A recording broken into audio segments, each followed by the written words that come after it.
మంచిర్యాల కార్పొరేషన్‌లో Congress party mayor పీఠాన్ని దక్కించుకోవడంతో కాంగ్రెస్ శ్రేణుల్లో మాత్రం ఆనందం వ్యక్తం అవుతుంది. అయితే ముఖ్యంగా చూసుకున్నట్టయితే రేపు ప్రమాణ స్వీకారం ఉంది. ప్రమాణ స్వీకారం అయిన తర్వాత మేయరు, డిప్యూటీ మేయర్‌ని ఎన్నుకునే అవకాశం ఉంటుంది. అయితే ముఖ్యంగా మేయర్ సంబంధించిన విషయంలో మాత్రం ప్రధానంగా 4 పేర్లు వినబడ్డాయి. ఆ 4 పేర్లలో ఎవరిది ఫైనల్ అయితుందనేది మనం వేచి చూద్దాం.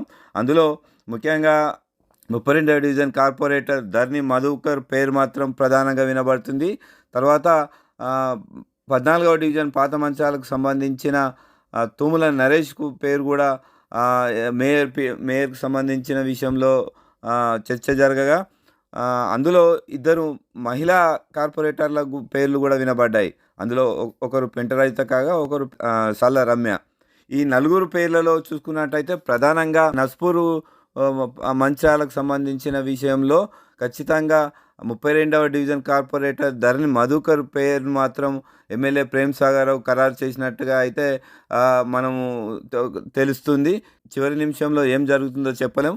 కానీ మనకున్న సమాచారం వరకు మాత్రం ఖచ్చితంగా ధరణి మధుకర్ పేరు మేయర్‌గా రేపు డిక్లేర్ చేస్తారు. అదే డిప్యూటీ మేయర్‌గా మనకున్న సమాచారం ప్రకారం మాత్రం సాయిని స్రవంతిని చేసే అవకాశాలు ఉన్నట్టు మాత్రం తెలుస్తుంది. అంటే రేపటి వరకు దీంట్లో మార్పులు చేర్పులు కూడా జరిగే అవకాశాలు ఉంటాయి. కానీ మనకు ప్రధానంగా వినబడ్డ పేర్లలో మాత్రం మేయర్ ధర్ని మధుకర్, డిప్యూటీ మేయర్‌గా సాయిని స్రవంతిలను ఎన్నుకోబోతున్నట్టు మాత్రం మనకున్న సమాచారం.